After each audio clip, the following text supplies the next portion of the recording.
오늘 저는 읽으신 본문의 말씀을 가지고 하나님 없음이라는 비극, 하나님 없음이라는 비극, 이러한 제목을 가지고 함께 은혜를 나누어 보고자 합니다. 오늘이 사사기 마지막 설교입니다. 오늘 사사기 책거리 하는 날인데, 이제 사사기의 결론이 어떠하냐 라는 부분을 다루어 보고자 하는데, 우리 교회는 전 세대 연령을 같이 예배를 드리는데 사사기를 자꾸 다루니까 아이들한테 미안해요. 아이들이 굳이 안 들어도 될, 아직까지는 아직 안 들어도 될 내용이 너무 많이 나와서 좀 급하게 사사기를 이제 마무리하고자 합니다. 오늘 본문은 사사기 19장부터 기록된 비극적인 사건의 전말이 무엇인지를 알아보기 위해서 모인 미스바 총회의 모습을 그리고 있습니다. 비극적인 사건의 전말이 무엇인지를 알아보기 위하여 모인 미스바 총회의 모습. 사건의 전말은 이러합니다. 어떤 레위인의 첩이 기브아라는 곳에서 불량배들에 의해 처참하게 죽는 일이 발생하였는데, 이에 격분한 레위인이 그 첩의 시체를 12조각으로 조각내어서 그것을 각 지파에 보내는 일로 시작됩니다. 성경에 기록되어 있습니다. 내가 지금 성경을 읽고 있나 싶을 정도로 아주 처참한 내용입니다. 그 조각을 받은 이스라엘 각 지파가 그들 중에 일어난 그 비극적인 일을 바로잡기 위해 미스바라는 곳에 총회로 모이게 되었다라는 것입니다. 기브아라는 지역은 베냐민에 속하여 있는 지역이었고, 베냐민은 12지파 중에 한 지파였습니다. 그래서 이스라엘 회중은 베냐민 지파를 향해 레위인의 첩을 죽인 범인을 내어 놓으라는 요구를 하는데, 베냐민 지파는 이 요구를 거부합니다. 이로 인하여 이스라엘 11지파의 동맹군과 베냐민 지파 사이에 싸움이 일어나게 되는데, 당연히 전력의 차이가 있을 수밖에 없습니다. 11지파의 동맹군과 한 지파의 군사가 싸우는 싸움이기 때문에. 성경은 이스라엘 지파 동맹군의 수가 40만 명이나 된다고 보도하고 있는 반면에, 베냐민 지파에서 나온 그 용사의 수는 2만 6천여 명에 불과하다라는 보도를 하고 있습니다.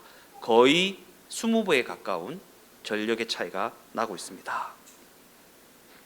이처럼 베냐민 지파의 병사들은 이스라엘 지파의 동맹군에 비하면 소수에 불과합니다.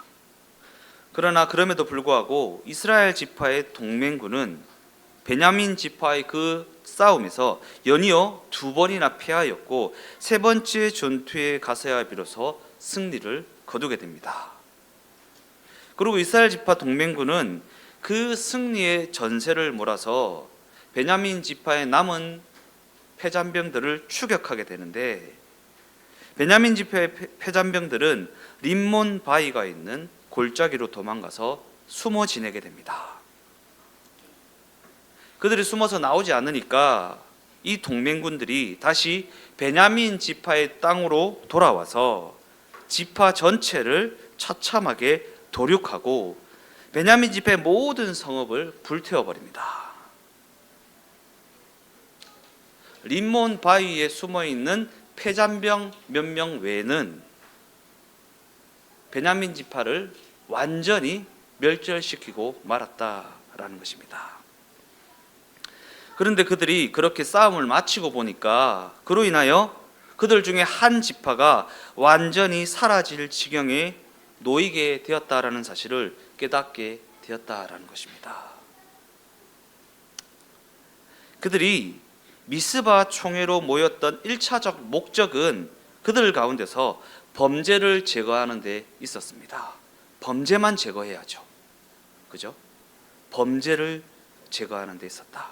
그런데 그 싸움을 끝내고 보니까 그 싸움으로 범죄에 대한 응징은 되어진 것 같은데 12지파 중 한 지파가 완전히 사라질 지경에 놓이게 되었다라는 것입니다. 그래서 이스라엘은 하나님 앞에 이렇게 부르짖습니다. 하나님, 우리가 힘을 다하여 죄악을 제거한다고 했는데 그로 인하여 베냐민 지파가 없어질 지경에 놓이게 되었습니다. 이 일을 어떻게 하면 좋습니까? 하나님은 그들의 그 부르짖음에 대하여 아무런 답을 하지 않습니다. 그래서 이들은 그 걱정으로 인한 인간적인 생각에 사로잡히게 되었다라는 것입니다. 그 걱정으로 인한 인간적인 생각의 사로잡힘이 어떠한지를 오늘 본문이 다루고 있다라는 것입니다. 하나님 없음이라는 비극, 그 생각 가운데 하나님이 안 계시면 어떠한 비극이 일어나는가? 옳다고 하는 일을 했고 선을 베푼다고 했고 죄악을 제거한다고 했는데 그 행함 속에 하나님이 계시지 않으면 어떠한 비극이 일어나는가? 본문의 정황을 보니까 베냐민 지파가 거의 전멸하다시피 하였다라는 것을 알 수 있습니다. 그들 중에 살아남은 자들이라곤 림몬 바위 골짜기에 숨어 있는 폐잔병이 전부입니다.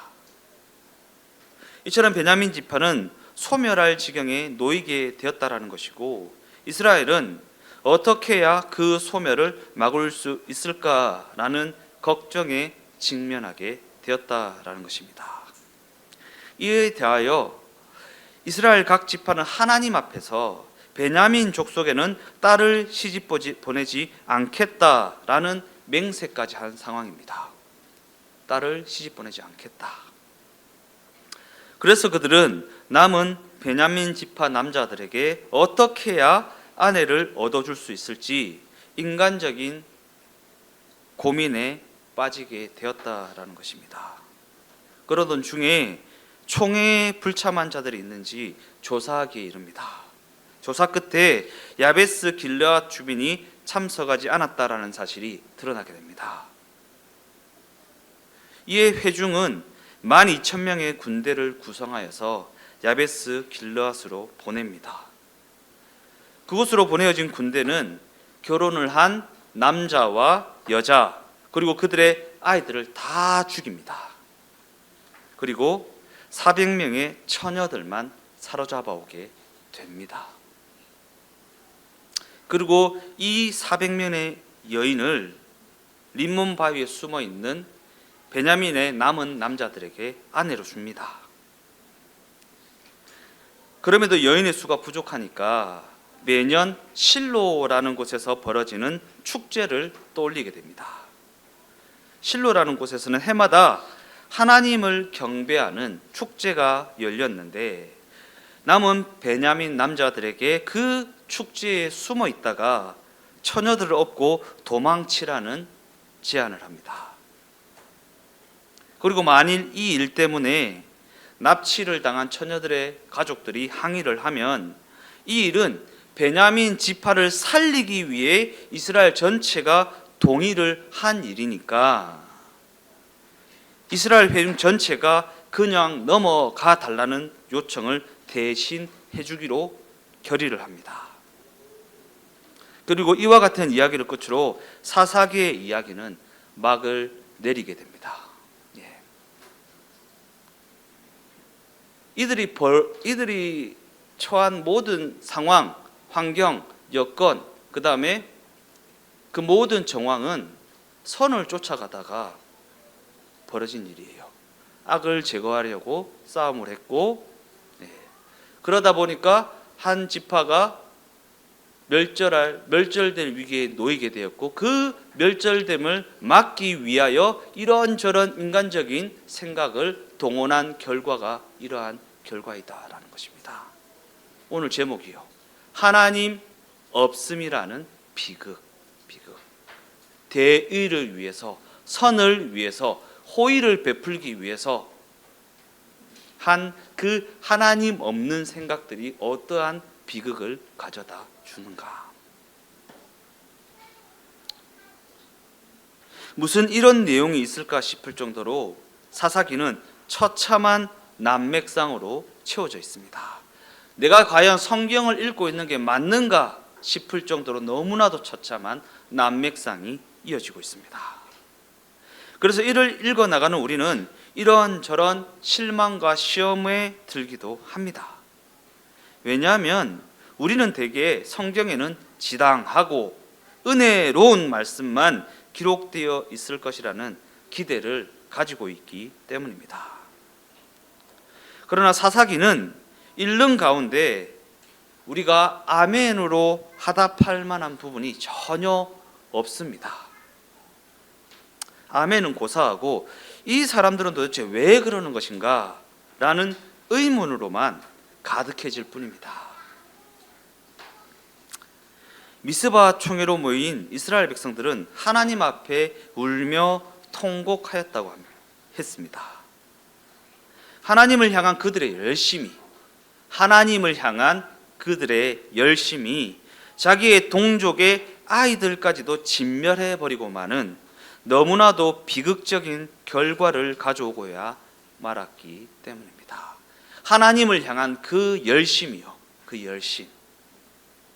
이게 과연 이렇게까지 할 일인가 싶을 정도로 우리가 보기에 이들은 뭔가 제정신이 아닌 것 같습니다. 그죠? 구약과 신약의 내용을 잘 알고 있는 우리는 이러한 행동이 잘못된 것이고 하나님께서 이런 일을 의도하셨을 리가 없다라는 사실을 금방 알아차릴 수 있습니다. 그러나 그럼에도 불구하고 왜 사사기는 이에 대한 해설이나 평가나 변명을 덧붙이고 있지 않는 것인가? 이래서 이럴 수밖에 없었어 라고 하는 어떠한 변명, 그에 대한 해설, 그에 대한 평가가 전혀 없습니다.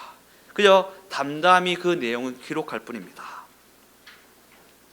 사사기가 이렇게 아무런 교훈적 가르침을 첨가하고 있지 않는 이유는 무엇일까? 이는 이스라엘이 이렇게까지 한 그 의도가 너무나도 분명하였기 때문입니다. 즉 성경은 우리에게 이 사건을 보도하면서 다음과 같이 묻고 있다라는 것입니다. 과연 그와 같은 일들을 자행했던 그들이 가진 명분이 무엇인가? 그들이 가진 명분이요, 그들이 그렇게밖에 할 수 없었던 그 명분이 무엇인가? 그 명분 속에 하나님이 계신가? 하나님의 의도, 하나님의 뜻, 그것이 그 안에 있는가? 그들은 과연 하나님의 의도하심에 대한 어떠한 이해를 가지고 있는가? 스스로가 옳다고 생각하는 그 대의를, 큰 일을, 어마어마한 그 대의를 이루기 위해서 모두에게 평화를 가져다 준다는 그와 같은 대의를 이루기 위해서 인류가 동원하는 그 방법이 폭력과 기만 외에는 무엇이 더 있냐라는 것입니다. 과연 그것이 하나님이 하셨다라고 말할 수 있냐라는 것입니다. 그러한 상황에서 우리는 선택의 여지가 없었다고, 그들은 말로 해서는 듣지 않았다고, 설득이 통하지 않았다고, 그래서 폭력을 동원할 수밖에 없었다고 핑계를 댈지도 모릅니다. 그럴 수밖에 없었어 라고 말입니다. 그러나 그럼에도 불구하고 역사는 폭력과 기만을 동원한 그 결과가 문제 해결이라는 결과이기보다는 오히려 원한과 비극만 가져오게 되었다라고 증언하고 있다라는 것입니다. 그 결과요.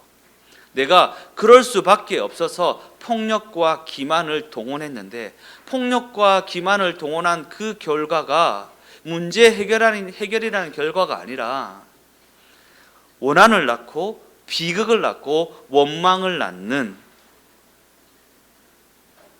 결과가 되어졌다라는 것입니다. 우리는 각각 다른 조건, 각각 다른 정황 속에서 서로 다른 인생을 살아가고 있습니다. 그러나 그럼에도 불구하고 성경은 우리 모두가 동일한 도전에 직면하여 있다고 말하고 있습니다. 각각 다른 조건에서 다른 정황 속에서 다른 인생을 살아가고 있지만 우리가 직면하여 있는 도전은 같은 도전이다라는 것입니다. 무슨 도전입니까? 하나님이 있냐 없냐, 네 생각 가운데 하나님이 있냐 없냐, 네 선택 가운데 하나님이 있냐 없냐, 네 그 선한 의도 가운데 하나님의 의도하심이 있냐 없냐라는 도전 말입니다. 과연 하나님이라는 존재를 알고 살아가고 있는가? 그분의 섭리하심을 너희는 과연 알고 있는가? 그분이 우리에게 어떠한 의도를 가지고 계시는지 알고서 살아가고 있느냐라는 도전 말입니다. 물론 이와 같은 도전에 쉽게 응할 수 있는 사람은 없습니다. 어찌 그래 살아요? 어찌 하나님을 항상 생각하면서 살 수가 있습니까? 라고 변명을 할지도 모릅니다. 그러나 성경은 이와 같은 도전에 직면하여 있는 우리 각 사람에게 이 세상은 답을 가지지 못하였지만 우리에게는 답이 되어주시는 분이 있다라고 말합니다. 우리에게는 답이 되어주시는 분이 있다. 더 나아가 우리가 이 도전에 응하여서 하나님의 인도하심을 따라가다 보면 반복되는 그 비극적인 일상에서도 그 인도하심으로 말미암아 우리가 실력이라는 것을 쌓아가게 된다라고 말합니다. 반복되는 그 비극적인 일상 속에서도 그 인도하심으로 말미암아 우리가 실력이라는 것을 쌓아가게 된다. 상황이 비극이냐 아니냐, 고달프냐 아니냐가 아니라 그 가운데 우리에게 답이 되어주시는 그 하나님이 함께하고 계시냐 안 계시냐가 더 중요하다라는 얘기를 하고 있는 것입니다. 그리고 우리는 그와 같은 섭리 가운데서 주님과 동행하며 성실하게 살아내다가 주일에 예배로 모이게 되는 것이고 이것이 바로 성경이 가르치는 신앙 생활이라는 것입니다. 신앙 생활, 그냥 신앙이라고 하지 않습니다. 신앙 생활입니다. 신앙을 가지고 현실을 살아내는 그것이 신앙 생활이다.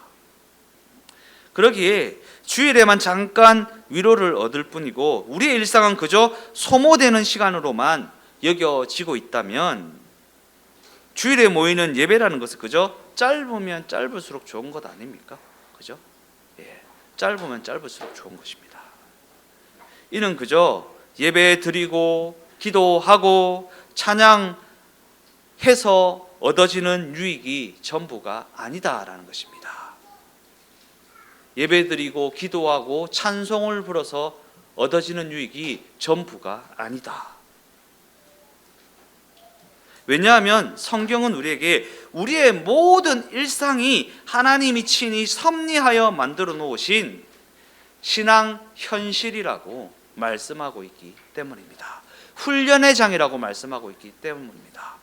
우리의 실력을 키우는 훈련의 장 말입니다. 훈련의 장. 물론 우리의 일상은 죽을 것 같이 고달픈 자리이고 그럼에도 불구하고 아무도 알아주지 않는 너무나도 억울한 자리이고 그래서 도대체 나보고 어떻게 하란 말이냐 라는 비명이 쏟아져 나오는 자리입니다. 우리 일상이요. 너무나도 고달프고 너무나도 억울하고 도대체 나보고 어떡하라고 라고 하는 비명이 쏟아져 나오는 자리입니다. 그러나 분명한 사실은 그와 같은 우리의 일상이라는 정황들이 우리를 단단하게 만들어 나간다는 사실입니다. 우리를 단단하게 만들어 나간다. 그리고 그와 같은 정황들은 우리로 하여금 그래 죽기밖에 더 하겠냐, 기왕 죽을 거면 폼이라도 나게 죽자라고 하는 고백의 자리에 이르게 합니다. 기왕 죽을 거면 명예롭게 죽자, 하나님 앞에 부끄럽지 않게 죽자라고 하는 자리 말입니다. 이는 우리가 그와 같이 결단하는 자리에 이르러야 한다라는 것입니다. 기왕 죽을 거면, 기왕 답이 없으면 하나님 앞에서라도 명예롭자, 하나님 앞에서라도 부끄럽지 않는 삶을 살아내자. 이래도 돈 없고 저래도 돈 없으면 하나님 앞에서는 창피하지 않는 삶을 살자라는 것이요.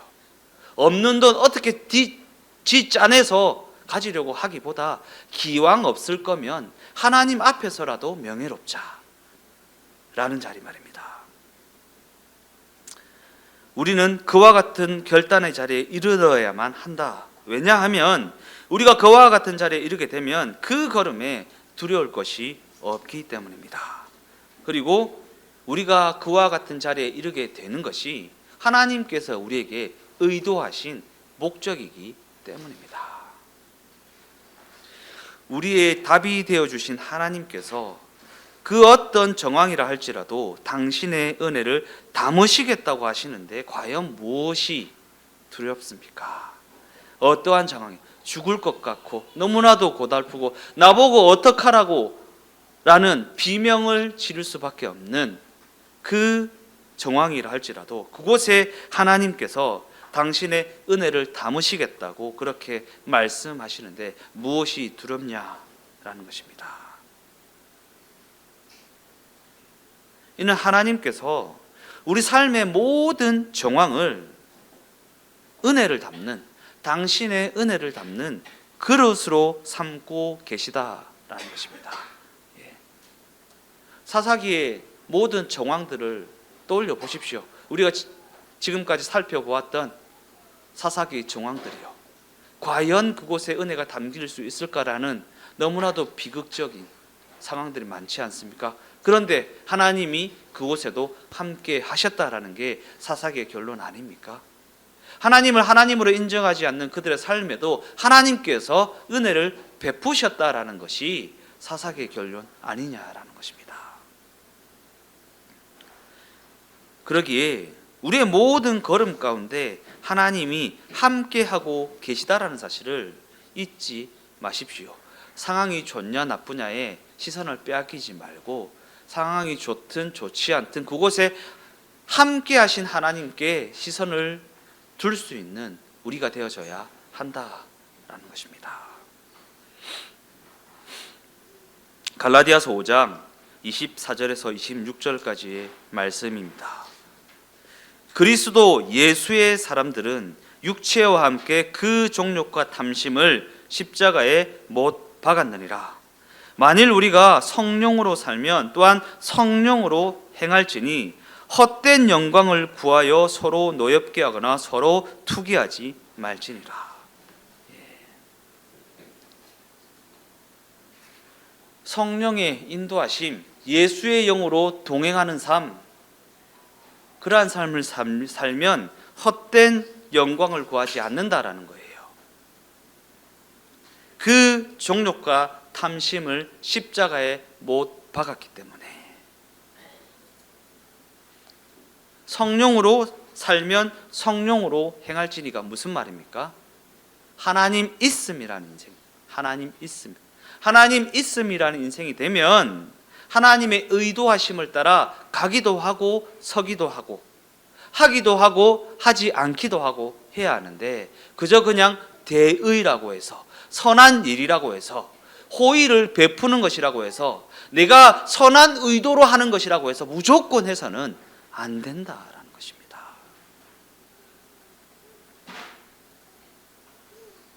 결론적으로 말씀을 마무리하면서 그와 같은 관점에서 신자들의 삶에는 강제력이 필요하지 않습니다.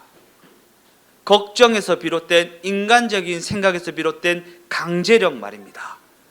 큰일 날까 봐 그랬다, 잘못될까 봐 그랬다 라고 하는 강제력 말입니다. 인간적인 걱정이요. 그 걸음에는 폭력과 공포라는 것이 동원되어져야 할 이유가 없다라는 것입니다. 왜냐하면 하나님의 백성들의 삶에는 신자들이 누려야 할 하나님 있음이라는 은혜가 베풀어지고 있는 자리이기 때문입니다. 하나님 있음이라는 은혜가 베풀어지고 있는 자리. 더 나아가 그 자리에는 예수가 그리스도로 믿어진 자들만이 누릴 수 있는 하나님 있음이라는 은혜가 그 걸음 가운데 베풀어지고 있기 때문이고, 그 은혜는 그 모든 정황 속에서도 하나님 앞에서 명예로운 걸음을 걸어내게 하는 그와 같은 은혜이기 때문입니다.